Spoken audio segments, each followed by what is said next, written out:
Olá, eu sou o professor Luiz Antônio Peixoto Vale, da série Checkmate Global. Estou gravando hoje, 20 de abril de 2025, 20 de 4 de 2025, o 148º vídeo da série complementar, juntando as peças e explicando o movimento. Ao analisar o movimento no tabuleiro, é necessário ter em mente os objetivos dos jogadores e da sua mão ao moverem as suas peças. Para aqueles que são novos aqui no canal, quero lembrá-los que não tratamos aqui de ismos, capitalismo, comunismo, socialismo, etc. E nem tratamos também de fulanos, que são as autoridades que aparecem na mídia, pois ambos são, consciente ou inconscientemente, marionetes da mão BG. Aqueles que acompanham o canal nestes quase 5 anos puderam observar a geopolítica mundial de uma outra perspectiva e ver como os movimentos no tabuleiro estão em linha com o modus operandi que mostrei aqui desde o começo. Assuntos como dívida dos Estados Unidos, desdolarização, etc., assuntos tratados aqui, que hoje estão em evidência e tantos falam dele. Eu já falava em 2020, quando abri o canal. Falar depois que acontece é fácil. Quando alguém diz que algo em geopolítica é imprevisível ou surpreendente, é porque esta pessoa não teve informação ou não soube interpretá-la. Existem muitos fatos portadores de futuro e os dados e os blocos de informação que alimentam a projeção de cenários geram probabilidades razoavelmente precisas de ocorrência. É por isso que todos os vídeos do canal são numerados e datados e ficam aqui registrados para uma conferência posterior. Todos os movimentos são previamente comunicados, pois essa é a regra do jogo. Todos os movimentos do tabuleiro são, de alguma forma, mostrados antes. Claro que existem variáveis, sejam endógenas ou exógenas, a interagirem e alterarem esses cenários. Seu fluxo na linha do tempo pode se alterar em função de interações relevantes, empurrando eventos para frente ou para trás na linha do contínuo espaço-tempo. Mas a técnica permite ter razoável precisão na fixação de intervalos de tempo. Vamos então a algumas considerações preliminares quanto ao momento atual, ao cenário geopolítico do momento. Trump trabalha para atingir objetivos específicos que lhe foram colocados. Tem perfeita ciência da situação de deterioração dos Estados Unidos, para a qual ele mesmo já aludiu várias vezes. Você só busca tornar grande novamente algo que deixou de ser. É elementar. Sabe também ele que o passar do tempo não lhe favorece e que a vulnerabilidade mais premente é a questão econômica dos Estados Unidos. Por isso, ele está atrás de dinheiro e ouro e não de ideologia. Ele, como um empresário e negociador, sabe que essa disputa não é entre ismos, mas é uma luta por hegemonia e, ao fim, por sobrevivência. Ele está em busca de dinheiro para financiar a manutenção desta hegemonia e sobreviver num mundo em contínua transformação.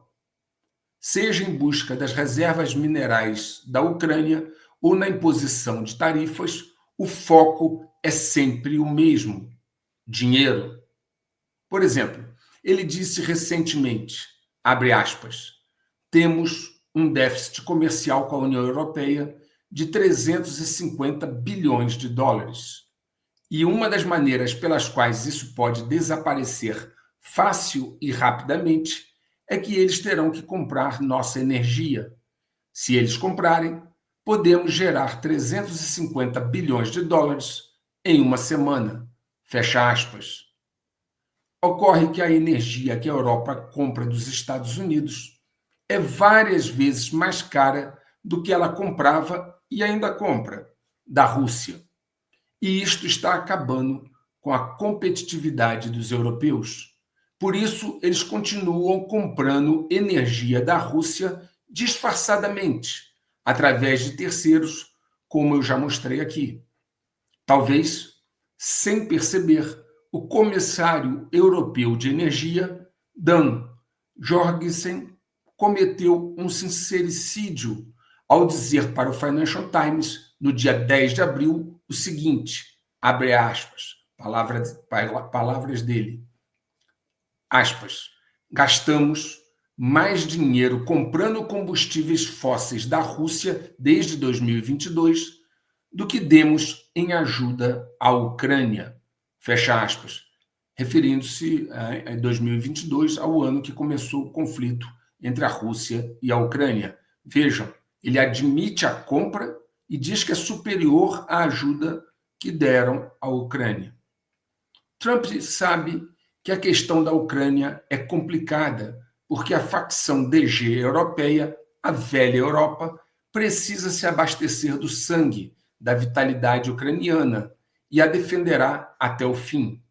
Tem muita coisa em jogo. Por outro lado, os dois sócios maiores do empreendimento USA estão ficando esgotados e já não podem ajudar decisivamente. Trump precisa de dinheiro e rápido, mas os mecanismos de um Estado democrático são lentos. Em busca de alternativas, Trump, então, impôs tarifas, chamadas recíprocas, a dezenas de países no dia 2 de abril. A maioria deles não recuou, não fez qualquer acordo formal e a China anunciou tarifas de retaliação. O mercado reagiu, as bolsas despencaram, pulverizando trilhões de dólares e os investidores começaram a vender títulos da dívida dos Estados Unidos. A China vendeu de uma só vez 50 bilhões de dólares nos primeiros dias em títulos dos Estados Unidos. A liquidez dos títulos dos Estados Unidos, então, caíram com poucos investidores com apetite para comprar esses títulos, ou seja, emprestar dinheiro aos Estados Unidos. Isso gerou uma perda de credibilidade e um risco enorme, uma vez que os Estados Unidos dependem de empréstimos para sobreviver, na forma de venda de títulos do Tesouro.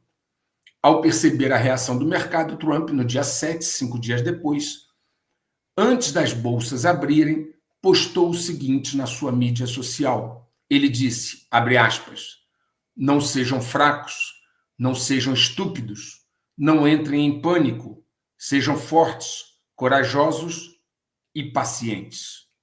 Fecha aspas. O apelo de Trump não adiantou muito. Elon Musk e diversos economistas se manifestaram contra as tarifas.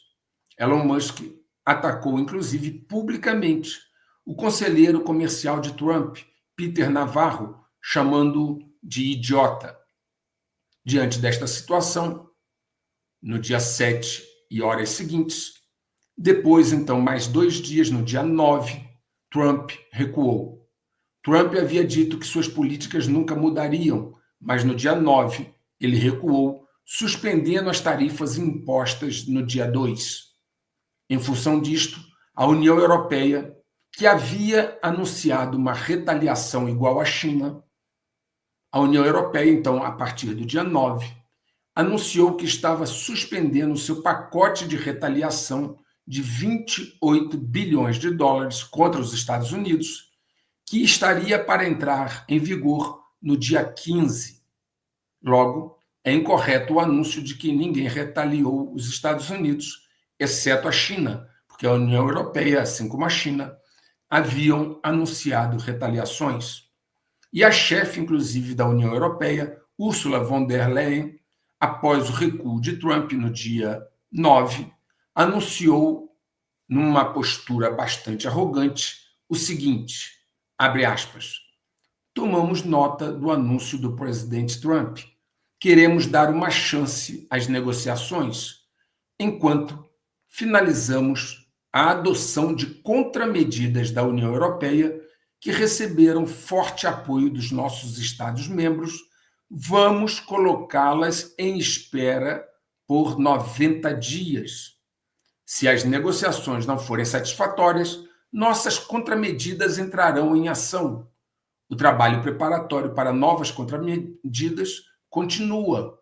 Como eu já disse, todas as opções permanecem sobre a mesa. Fecha aspas. Ou seja, ela falou em tom de ameaça e nem sequer disse que não retaliaria. Ela disse que estava suspendendo por 90 dias as contramedidas de retaliação e que todas as opções estavam sobre a mesa.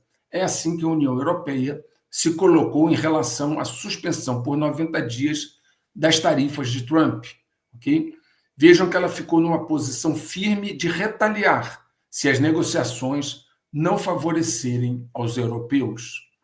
Com desdém, inclusive, ela disse que tomaram nota da decisão de Trump. A pergunta que vem à mente é a seguinte: se a posição de Trump antes era de força, era uma posição privilegiada, por que ele suspendeu as tarifas antes de qualquer concessão dos principais países afetados? Ou seja, ele concedeu um benefício, que é a suspensão das tarifas, antes de receber qualquer coisa em contramedida, em seu benefício. Então, volto a perguntar, por que suspendeu as tarifas antes de qualquer concessão dos principais países afetados? O normal não seria esperar uma iniciativa dos países afetados pelas tarifas para negociar fazendo um acordo comercial e depois suspender as tarifas de forma pontual apenas para os países que tinham feito o acordo? Não seria isso o correto? As tarifas permanecem. Cada país que me procurar e assinar um acordo, eu suspendo as tarifas para ele. Não, ele suspendeu de forma genérica sem ter nada em troca. Ao Trump suspender as tarifas de uma forma genérica, sem qualquer acordo comercial concreto, a leitura dos estrategistas nos centros de inteligência foi de recuo, blefe, fraqueza. E cabe salientar que, passados já 11 dias, ele ainda não conseguiu assinar, formalizar concretamente nenhum acordo comercial relevante até o momento. Isso não é bom. Isso não é nada bom. Para não ficar muito complicado, constrangedor, Trump então aumentou drasticamente as tarifas sobre a China, que é seu principal alvo, afirmando, entretanto, que esperava que ela negociasse. Disse que a bola estava com a China e que estava esperando que ela entrasse em contato, que ela negociasse. Mais à frente, eu vou mostrar a vocês um suposto plano chinês para lidar com esta situação. O fato é que Trump tem vários anúncios bastante espalhafatosos, feitos com grande peso de marketing, mas que na vida real, na prática, não tem funcionado bem assim.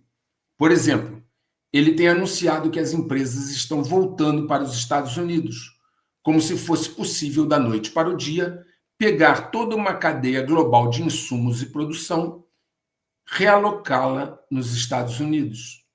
Óbvio que isto é caro e demorado. Simplesmente não é possível fazer isto de forma significativa, relevante, em menos de pelo menos 5 anos. E o mandato dele já terá terminado, exceto se ele conseguir um terceiro, o que é algo duvidoso. Vamos ficar apenas num exemplo. A Apple não tem como retirar anos de investimentos em fábricas na China e reconstruí-las nos Estados Unidos em curto prazo. Se começasse hoje, levaria de 5 a 10 anos e não é viável, porque a mão de obra nos Estados Unidos é cara e ela perderia competitividade. Quanto à possibilidade da China ceder, Daniel Russell, vice-presidente de Segurança Internacional e Diplomacia do Asia Society Policy Institute, disse o seguinte, abre aspas, é improvável que a China mude sua estratégia de manter-se firme, absorver a pressão e deixar que Trump se exceda. Pequim acredita que Trump vê as concessões como uma fraqueza e, portanto, ceder apenas convida a mais pressão. Fecha aspas. O fato é que Trump convidou Xi Jinping para sua posse e ele não foi. Depois tentou motivar um contato com Xi Jinping que também não ocorreu. Na Ucrânia, a situação está nessa mesma tônica. Fez pressão sobre Zelensky, que não recuou significativamente, e vários embates entre os dois ocorreram.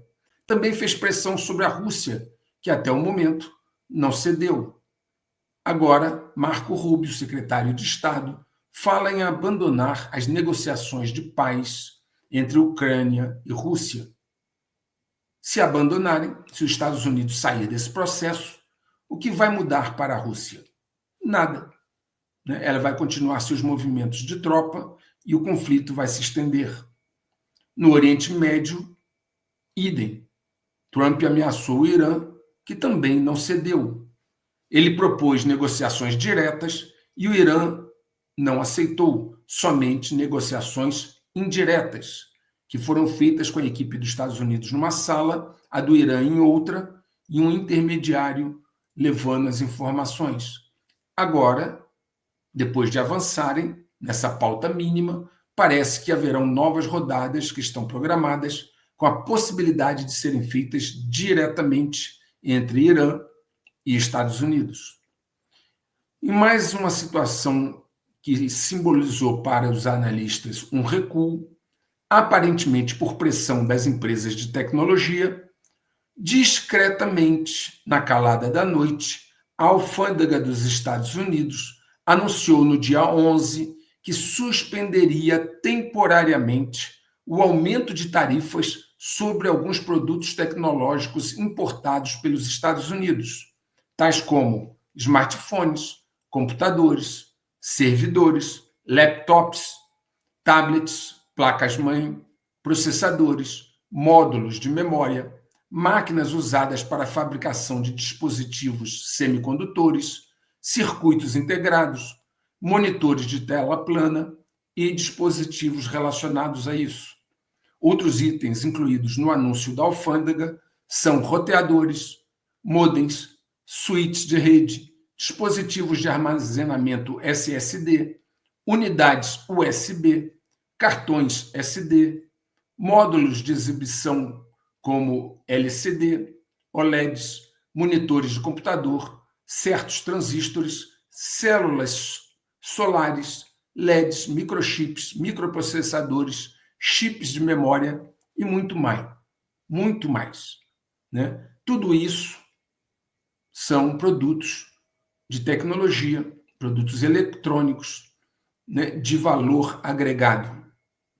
Enfim, uma grande lista de produtos eletrônicos dos quais os Estados Unidos são dependentes de importações, uma vez que o seu PIB e quase todos os serviços, que representam até 80% da sua economia. Vou repetir. O PIB dos Estados Unidos é quase todo de serviços, que representam, muitas vezes, entre 75, 72, 75 e até 80% da sua economia. Não é de produtos, mas de serviços. A inclusão dessa quantidade enorme de produtos eletrônicos, né, significou que a principal exportação chinesa para os Estados Unidos, em valor no ano passado, foi isenta dos impostos de importação. Os Estados Unidos excluíram das tarifas o maior produto de exportação chinesa para os Estados Unidos e, certamente, o produto acabado de maior destaque, sem anunciar isso publicamente. Assim, por óbvio, a maior beneficiada foi a China. De acordo com a Counterpoint, uma empresa global de pesquisa de mercado de tecnologia, cerca de 80% dos iPhones vendidos nos Estados Unidos são fabricados na China.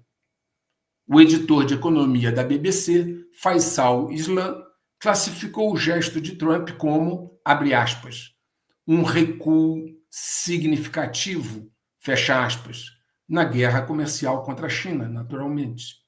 Provavelmente Trump foi informado que os Estados Unidos simplesmente não produzem estes produtos numa quantidade suficiente e o não fornecimento deles pela China causaria um colapso no mercado.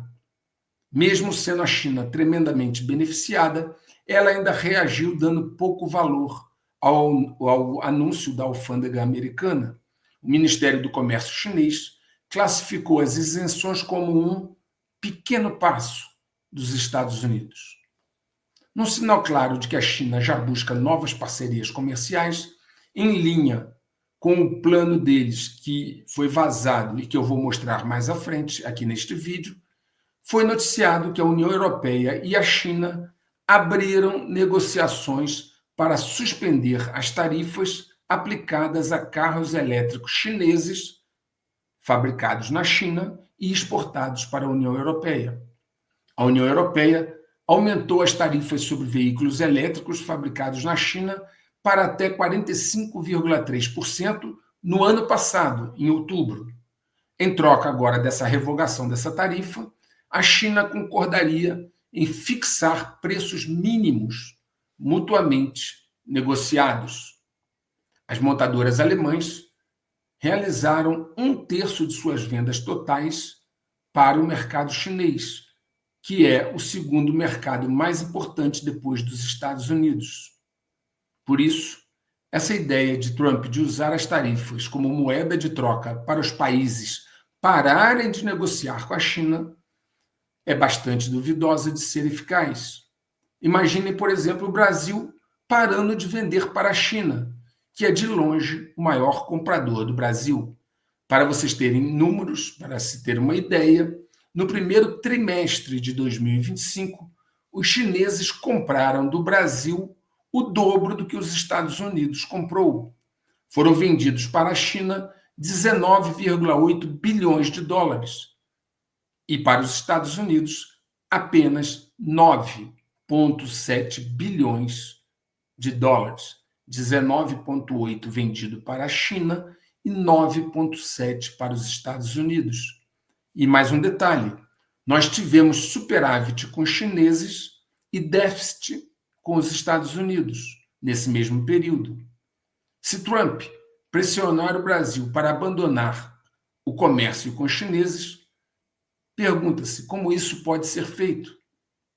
Óbvio que a chance de dar certo é muito pequena. A China é muito importante para as empresas de tecnologia também dos Estados Unidos, como a Apple e a Nvidia. Como eu disse, você não muda isto da noite para o dia, e as empresas estão tentando se equilibrar entre os dois lados nessa disputa. Por exemplo, foi noticiado que o CEO da Nvidia, o maior fabricante dos Estados Unidos de chips, o CEO Jensen Huang, embarcou em um jato particular no dia 17 agora para Pequim, onde reafirmou às autoridades chinesas o seu compromisso com o mercado chinês. A visita de Huang ocorre poucos dias após o governo Trump anunciar que novos controles de exportação seriam aplicados ao chip H20AI da Nvidia, o único que a empresa ofereceu na China sem uma licença especial. Suspeita-se que a empresa chinesa de IA, a DeepSeek, a qual já comentei aqui antes de acontecer os problemas, suspeita-se que a DeepSeek construiu o seu chatbot em parte usando 30 mil H20. A Nvidia disse que espera sofrer um impacto de aproximadamente 5,5 bilhões de dólares de prejuízo com as novas restrições. Huang não foi recebido nem pelo líder chinês e nem por um ministro de Estado, mas por autoridades menores. O CEO da NVIDIA enfatizou que a China continua sendo um mercado importante para a NVIDIA e expressou esperança de cooperação contínua com Pequim. Há um filme que mostra ele dizendo o seguinte, abre aspas, na verdade, crescemos na China e a China nos viu crescer nos últimos 30 anos. É um mercado muito importante para nós, fecha aspas. Vejam, o CEO, líder da principal empresa dos Estados Unidos de produção de chips, indo à China, agora no dia 17, transmitir esta mensagem.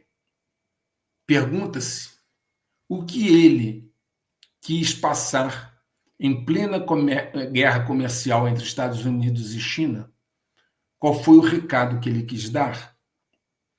Os chineses não são dados a declarações bombásticas, ainda que seja necessário frisar que seus movimentos têm muita dissimulação estratégica, muita mentira, como em qualquer nação.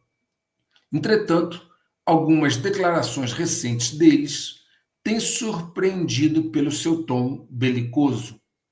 No vídeo anterior, eu mostrei uma declaração do porta-voz do Ministério das Relações Exteriores, Lin Jian, onde disse, abre aspas, se a guerra é o que os Estados Unidos querem, seja uma guerra tarifária, uma guerra comercial ou qualquer outro tipo de guerra, estamos prontos para lutar até o fim. Fecha aspas.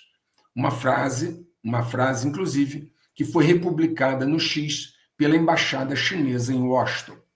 Agora, a porta-voz do Ministério das Relações Exteriores da China, Mao Ning, publicou nas redes sociais imagens do ex-presidente chinês Mao Tse-tung, incluindo uma filmagem dos tempos da Guerra da Coreia, quando o líder da Revolução Chinesa, Mao Tse-tung, tinha dito o seguinte dos Estados Unidos, abre aspas, não importa quanto tempo essa guerra dure, nunca cederemos, fecha aspas.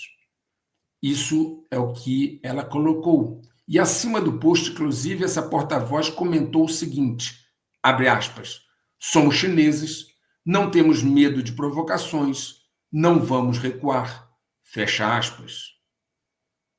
Vejam, são autoridades falando num tom bastante belicoso, que não é um padrão usual dos chineses nos últimos anos.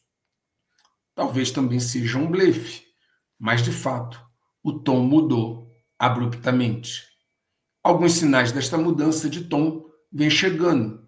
Foi reportado de algumas fontes de inteligência, né, que algumas dessas fontes ocidentais informaram ao 1945, um site de análise e defesa, que essas fontes de inteligência ocidentais acreditam que uma tentativa da China de invadir Taiwan ocorrerá em pelo menos 6 meses. Outros sinais têm aparecido.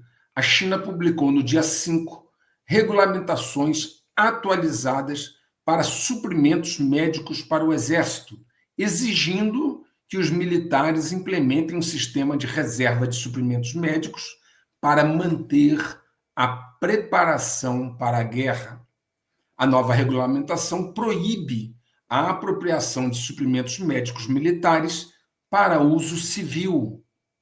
O Instituto de Pesquisa de Defesa e Segurança Nacional de Taiwan disse no dia 15 que essa regulamentação de suprimentos médicos faz parte da preparação contínua do regime chinês para a guerra.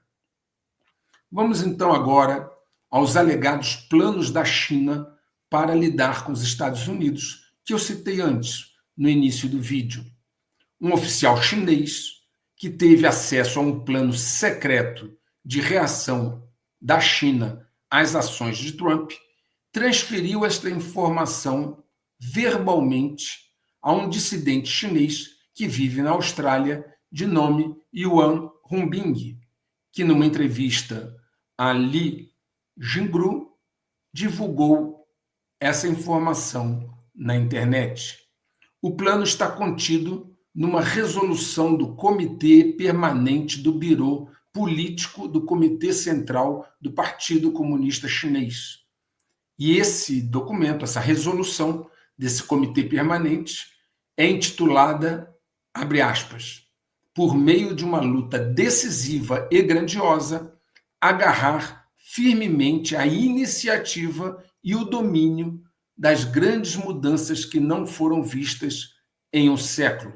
Esse é o título dessa resolução do Comitê Permanente do Birô Político do Comitê Central do Partido Comunista Chinês.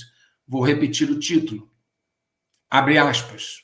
Por meio de uma luta decisiva e grandiosa, agarrar firmemente a iniciativa e o domínio das grandes mudanças que não foram vistas em um século. Fecha aspas. Essa resolução foi mostrada a vários oficiais chineses e autoridades chinesas em salas herméticas, chamadas salas de confidencialidade, e foi mostrado nos dias 7, 8 e 9 deste mês de abril. Aquele que entrava na sala não podia levar celular, papel ou caneta, não podia gravar ou fotografar, tinha de memorizar tudo de cor. Esse fato deixa claro que não há como atestar a veracidade dessas informações, uma vez que o oficial que confidenciou a Yuan, por motivos óbvios, esse oficial não teve a sua identidade revelada. Ademais, por não ter sido possível fotografar ou gravar, também não existem evidências físicas desta resolução, deste documento. E, por último, ainda há um outro agravante quanto à exatidão dos fatos narrados, uma vez que existe aí de pressuposto acreditar, confiar na capacidade de memorização do oficial denunciante, o que pode tornar a narrativa bastante imprecisa, caso a memória dele não seja perfeita. Deve-se ter em conta esses pontos de observação ao receber esta informação sobre este suposto plano secreto. Bem, feitas essas ressalvas, vamos então ao que diz esta resolução, este documento.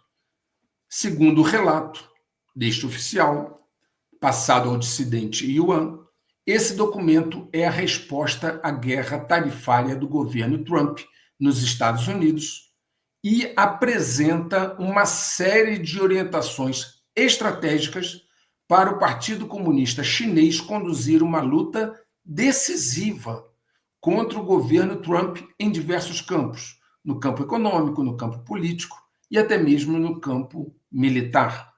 A resolução, com mais de 7.000 palavras, afirma que a guerra tarifária dos Estados Unidos não é um desafio econômico isolado, mas é uma iniciativa estratégica posta em ação por Trump.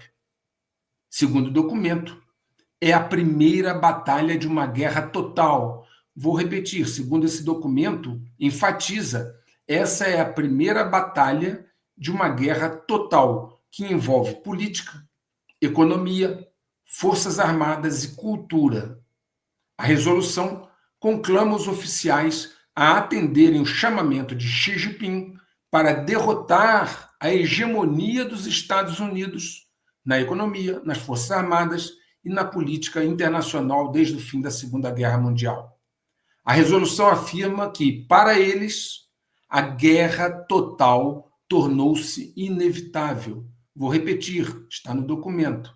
Ela afirma que, para eles, a guerra total tornou-se inevitável. Algo, inclusive, que eu já abordei e falei aqui várias vezes. A resolução diz que a razão dela ser inevitável é muito simples. Existe uma hostilidade irreconciliável e fatal entre as duas vontades políticas. A vontade política de Xi Jinping referente à expansão global da China, e o MAGA de Trump. Observe que foi necessário fazer essa divulgação às autoridades e oficiais chinesas nessas salas de confidencialidade, porque um dos passos previstos no plano, que vocês verão daqui a pouco, é que nenhum chinês tenha qualquer bem, qualquer ativo nos Estados Unidos ou nos seus aliados quando a ação começar. Assim, para evitar que autoridades ou oficiais chineses que têm depósitos de valores ou propriedades no exterior se revoltassem ao perdê-los, o plano foi divulgado a eles como um aviso preventivo para as devidas medidas acautelatórias. Basicamente, o plano mostra que a China considera que as tarifas de Trump vão muito além de uma questão econômica, mas são uma verdadeira declaração de guerra. É assim que Xi Jinping vê. Ele entende que uma linha vermelha foi ultrapassada e não há mais volta, não vai recuar e doravante é guerra. Guerra em todos os domínios, guerra total. Uma guerra que, como eu mostrei em vídeo anterior, eles pretendem travar em todos os campos e em todos os domínios. Vamos então agora aos detalhes do plano. Esse plano, que foi divulgado e narrado verbalmente pelo oficial que o leu, esse plano envolve basicamente 5 linhas de ação. A primeira linha de ação é no campo comercial e envolve aproveitar a insatisfação mundial com as tarifas de Trump, que foram amplas e afetaram vários países.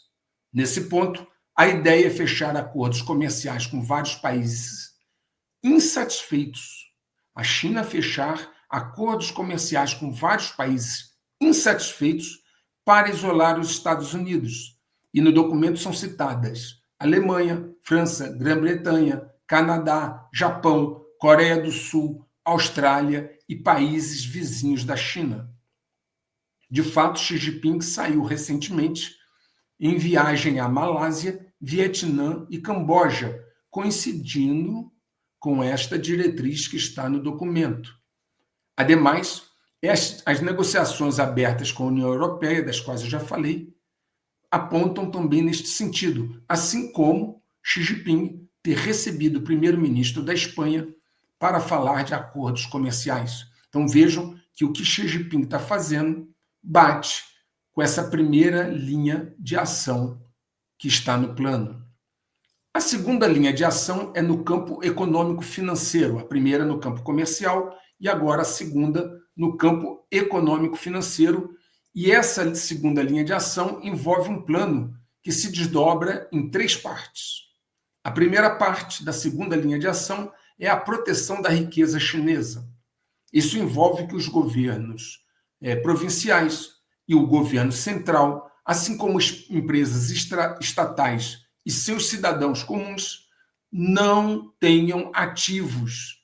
Ativos são depósitos de valores, aplicações de qualquer natureza, imóveis, propriedades. Então, essa segunda linha de ação, na sua primeira parte, envolve que o governo central da China, seus governos provinciais, suas empresas estatais e qualquer cidadão não tenham ativos nos Estados Unidos ou em países aliados dele que possam ser sequestrados ou bloqueados, como aconteceu com a Rússia. Então, será necessário vender, e o documento determina isso, será necessário que eles vendam esses ativos ou transfiram esses recursos para a China ou para algum país amigo dela. A segunda parte dessa linha de ação, ainda dentro do conceito de defesa econômica, pressupõe o fortalecimento do mercado interno chinês, com a melhoria dos mecanismos para alcançar uma adequada circulação de bens e direitos, incluindo meios eletrônicos de pagamento, transferências de ativo, etc. Então, é essa segunda parte desta segunda linha de ação. A terceira parte desta linha de ação é um ataque, a terceira agora, é um ataque à economia dos Estados Unidos, vendendo todos os ativos que chineses tenham dos Estados Unidos. Essa parte prevê que, ao comando do governo, na hora que o comando do governo for transmitido, os chineses, seja governo central, governos locais, empresas estatais e cidadãos, todos devem vender seus ativos, desde títulos do governo dos Estados Unidos, títulos do Tesouro dos Estados Unidos, até ações de empresas estatais e propriedades. Então, ao comando do governo, todos venderiam seus ativos. Vender tudo quando vier a ordem. A China, para vocês terem uma ideia, é o maior credor da dívida dos Estados Unidos, e um despejo maciço de ativos no mercado pode colocar a liquidez destes títulos no chão e os juros na estratosfera. Assim, a ideia deles é, primeiro, vão retirar seus ativos do Ocidente e depois vão vender o que tem do Ocidente na mão deles no mercado internacional, provocando uma desvalorização abrupta e massiva desses ativos. A informação referente à venda de 50 bilhões de dólares em títulos do Tesouro dos Estados Unidos, que eu informei antes, está em linha com essa estratégia. Então, mais uma vez, uma ação recente do governo chinês, vendendo 50 bilhões em títulos, parece estar alinhada com este plano divulgado. Bom, essas são as três partes da segunda linha de ação, ok? A primeira é a questão, a primeira parte dessa linha é a questão da retirada a proteção da riqueza chinesa, né? Retirando-a do Ocidente. A segunda parte dessa linha de ação é o fortalecimento do mercado interno e a capacidade de transferência de ativos dentro da China. E a terceira parte é a venda total desses bens, propriedades, que na primeira parte eles tinham tirado de lá, agora eles venderiam tudo. Então, essas são as três linhas da segunda, as três partes da segunda linha de ação. Vamos agora para a terceira linha de ação, que é no campo da logística e de abastecimento. Então, só rememorando, a primeira linha de ação é na área comercial. A segunda linha de ação, dividida em três partes, é no campo econômico-financeiro. Agora, a terceira linha de ação é no campo da logística de abastecimento. Nesse sentido, eles vão trabalhar para garantir o básico para a população, e isso inclui um esforço já em andamento há vários anos de formação de estoques de alimentos e produtos essenciais, estratégicos. Aliás, como eu também já falei disso em vídeos anteriores há anos atrás. Okay? Eles querem garantir que as necessidades mínimas do povo estarão satisfeitas durante um conflito, evitando uma rebelião do povo.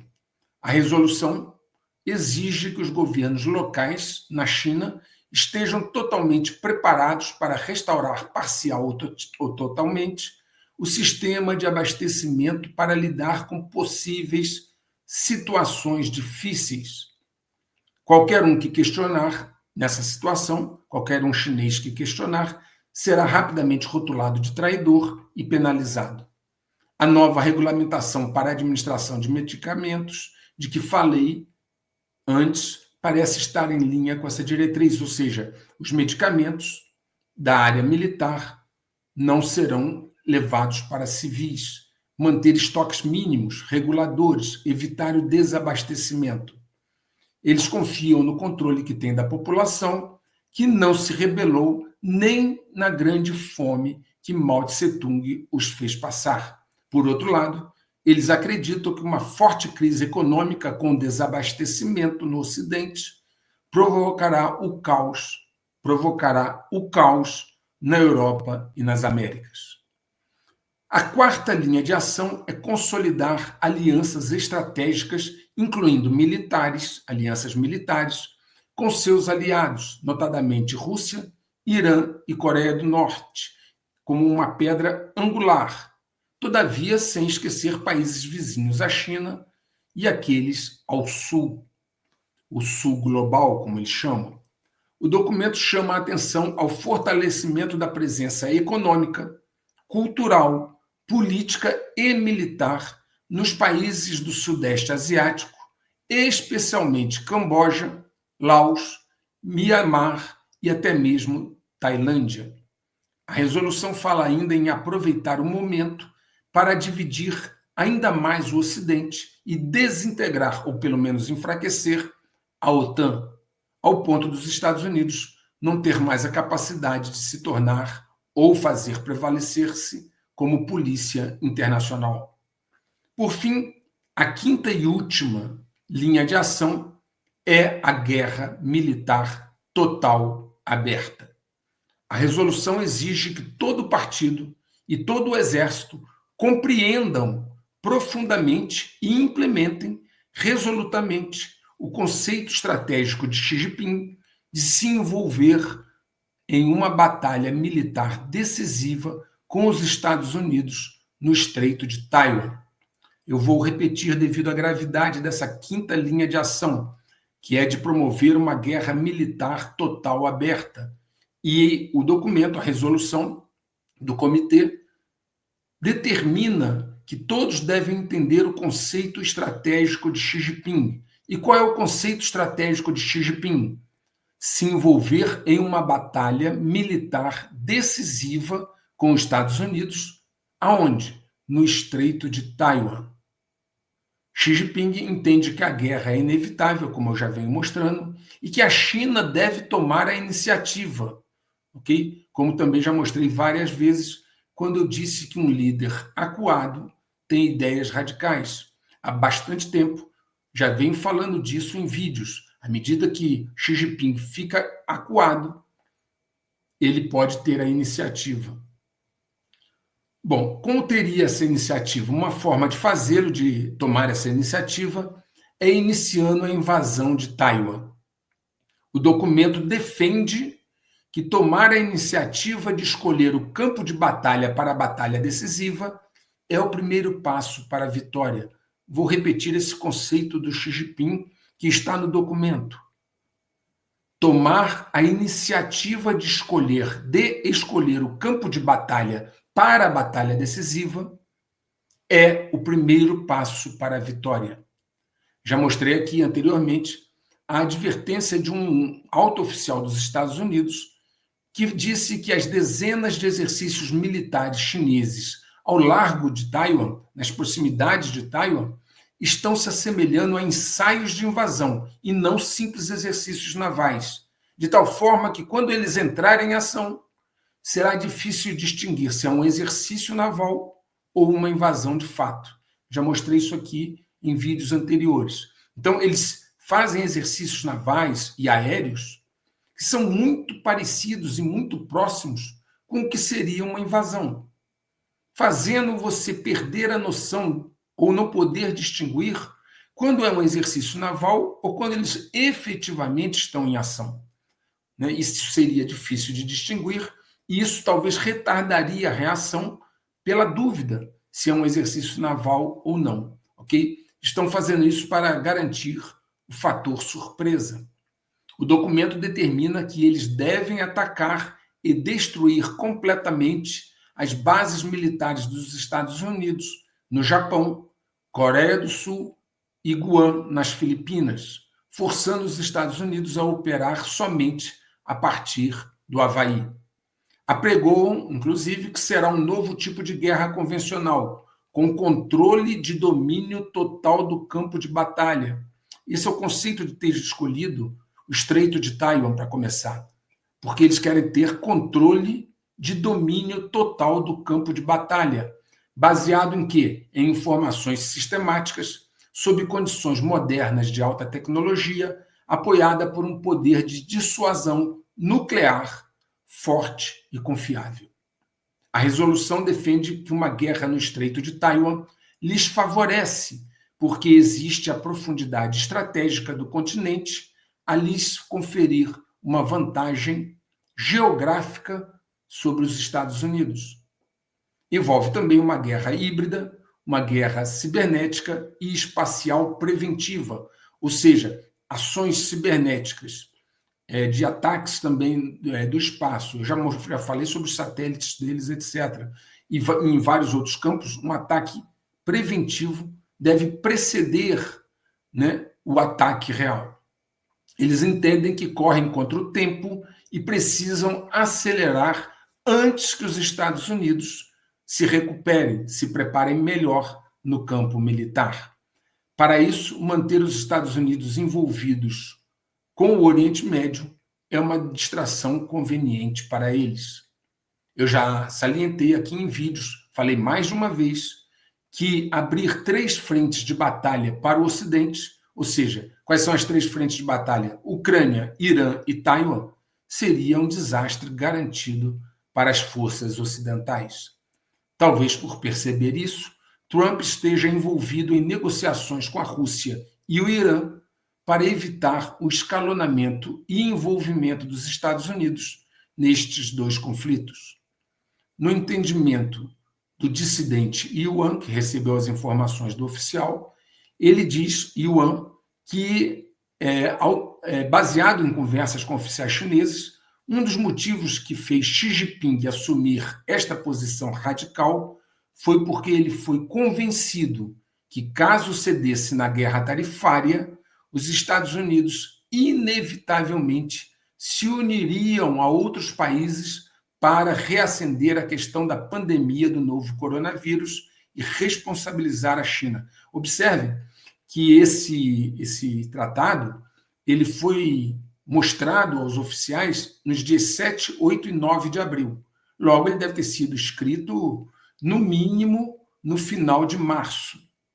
E lá, segundo as conversas e segundo o entendimento desse dissidente Yuan, conversando com outras fontes do exército chinês, ele disse que ouviu deles que um dos motivos que fez Xi Jinping assumir essa posição radical que está na resolução foi porque ele, Xi Jinping, foi convencido de que, caso cedesse na guerra tarifária, os Estados Unidos inevitavelmente se uniriam a outros países para culpar a China pela pandemia que ocorreu, responsabilizá-la.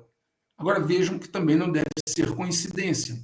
Por quê? Porque o governo dos Estados Unidos fez essa semana passada agora uma mudança no seu site sobre o Covid, sobre a pandemia, onde o governo dos Estados Unidos, diz que a pandemia começou em Wuhan, aquele laboratório, aquela cidade na China.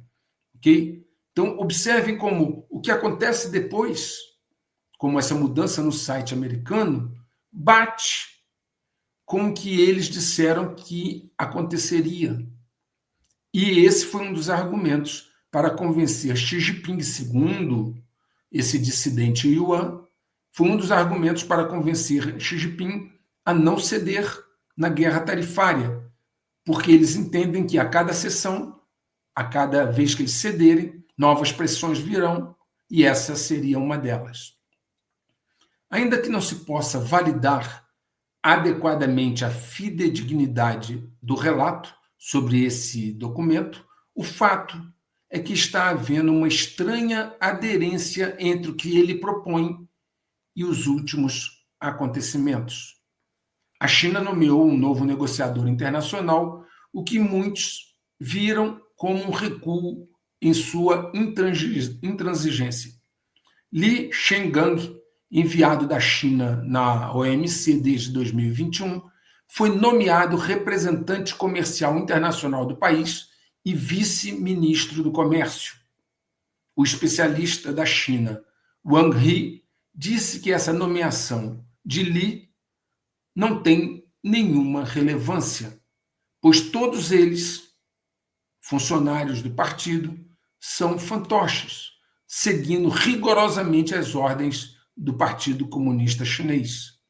Se negociações acontecerem com os Estados Unidos, ele seguirá rigorosamente a linha do governo.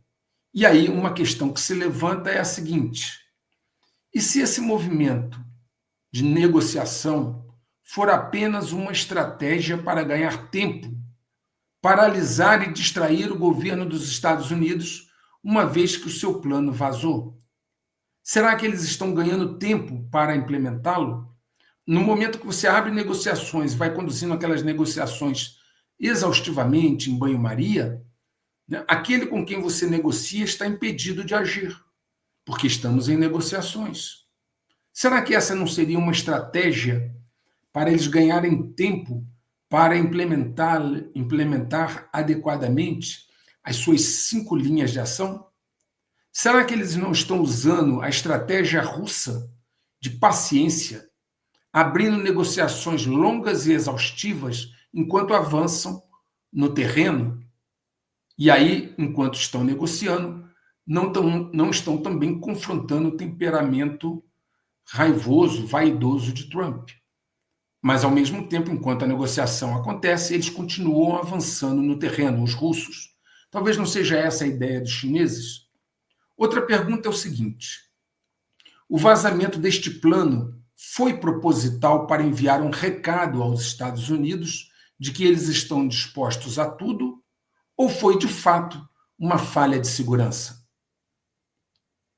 A resposta está por vir nos próximos dias, ao acompanhar os passos seguintes, os movimentos seguintes, e ver se eles têm aderência ao plano. Pelos alguns eventos que ocorreram, como eu já mostrei, há uma sincronia entre movimentos novos da China e o plano. É necessário continuar a seguir para ver se eles continuam nesta linha. Trump, por outro lado, está considerando algumas medidas radicais. Ele guardou na manga algumas ações que são bastante radicais. Por exemplo, ele pensa em bloquear as negociações de ações de empresas chinesas nas bolsas de valores dos Estados Unidos. São mais ou menos 300 empresas chinesas. Também ele pensa em determinar a proibição de investimentos por empresas dos Estados Unidos na China. Trump também está pressionando os países a diminuírem, como eu já citei, ou mesmo cessarem o seu comércio com a China em troca da redução das tarifas que ele suspendeu. Ademais, em último caso, Trump pensa em determinar a retirada da China do sistema SWIFT e a adoção de sanções, como eles já fizeram com a Rússia. A Rússia está fora do sistema SWIFT há anos e está sob sanções. Bem, essas medidas não deram certo com a Rússia. Vamos ver se dariam certo com a China. Ela pode, com a abertura das negociações, estar ganhando tempo para a conclusão de sua primeira parte da segunda linha de ação, que é a defesa econômica. Eles somente vão avançar, os chineses, quando protegerem seus ativos que estão hoje ainda expostos no exterior. Trump percebe algumas limitações, ainda que esteja sendo pressionado pelo tempo.